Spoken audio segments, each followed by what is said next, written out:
My name is Ruairi Dennison. I work as a stone carver and sculptor here in Main Street, Abbeyfeale, County Limerick. I work mainly with stone, however I do some other mediums as well, some timber work and the occasional bronze. A lot of the stuff that I do at the moment is more art-based. To get to that stage I'd have covered a lot of different areas like architectural stone cutting and conservation work. And in my 20s I'd have gotten into restoring old houses that were built of stone. There was a requirement to know how to fix the walls, etc. So from there it went from fixing walls to building walls, and from fixing fireplaces into actually building fireplaces. After that, when the recession came in, we did a master's through Harriet Watt on building conservation. So that then opened the doors to me into, I suppose, higher quality houses really. So I'd have worked on a lot of landlord houses and castles throughout Ireland, which led me into architectural stone cutting. It's a gradual progression with stone work. You'll start off doing the more mundane stuff. There's always a challenge in it, so if you can overcome the challenges as you go, your skill set will improve. That led me from, as I said, starting with stone wall building into architectural stone cutting, and then getting into more three-dimensional forms of carving. And again, it takes time, it won't happen overnight, but if a person sticks with it, they can do it.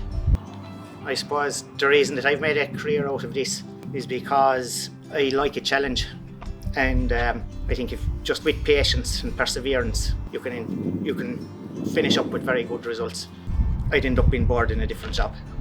There's a lot of creativity, so the world is your oyster in a way, because what you can carve really is endless. The limit is your imagination.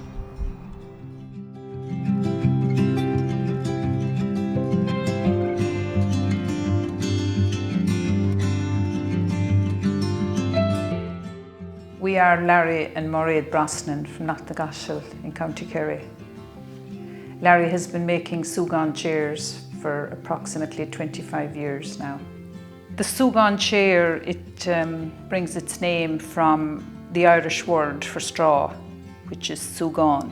These chairs were usually found in country houses. They were deemed very comfortable in that there was no need to use a cushion.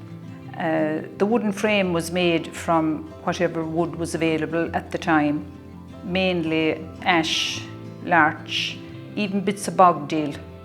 They were joined by a mortise and tenon joint and held together with a variety of different woven patterns, I suppose, of Súgán. They were painted different colours to suit the decor of the kitchen. They were lower than today's chairs. We're not sure what the reason for that is, whether the people were smaller and shorter at the time, or whatever the reason is, we really don't know, but there is a difference in today's chairs. Larry started making the chairs as a hobby approximately 25 years ago. He modelled his first chairs on some that were in a house where he grew up. His late mother, Joan, taught him how to Súgán the chairs. He stripped the old chairs of coats and coats of paint and brought them back to their original state. There were often 3 different types of wood in the one chair because people obviously had to use whatever was available to them. So he continues to make chairs, and children's chairs are of particular interest, and some of these chairs have gone to all corners from all parts of Ireland as far as California, Australia, New Zealand. People have taken them to their hearts and into their homes.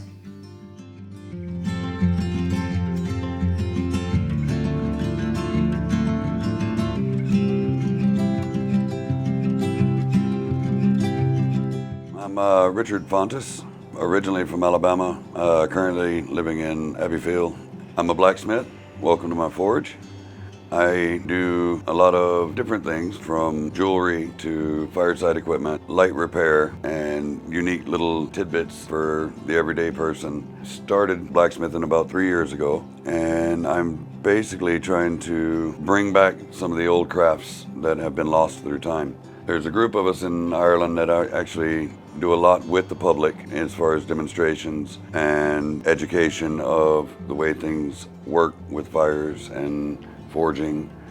But I'm really drawn to it because you can take something that is absolutely nothing and turn it into something absolutely amazing. With a little bit of effort, bit of practice, it comes together in such a way that you would just look at it and go, how did I do that? But then you can turn around and do it again. The fire and the forge itself and the anvil, they all work in harmony in a way that, I don't know, it's kind of weird. It's almost spiritual for me because it's so relaxing. It's like meditation. It is hard work, don't get me wrong, but it's also very relaxing. And when you can sit down and make something that you think of, you're like, wow, I wonder, can I make that? And then it comes out and it's something amazing. Others see it and they're like just blown away. It's such an incredible feeling to make something out of absolutely nothing. Down to a pair of tongs. You know, you can make those, you can make the jewelry, you can make fences, gates, chains even. A lot of the old tools, hand tools, chisels, things of that nature.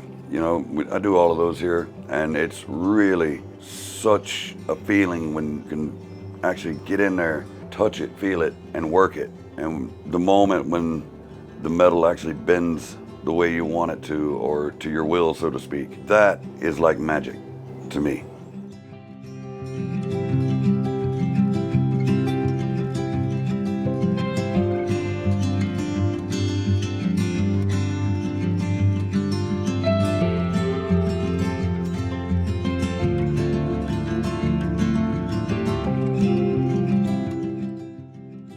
Hi, I'm Keri Sherlock. I'm a ceramic artist and I'm based in Barna in County Limerick.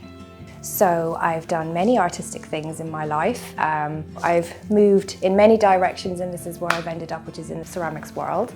And what I do in Barna is I have a studio and I offer the experience, the pottery and painting experience to all different types of adults and children, different ages and different abilities.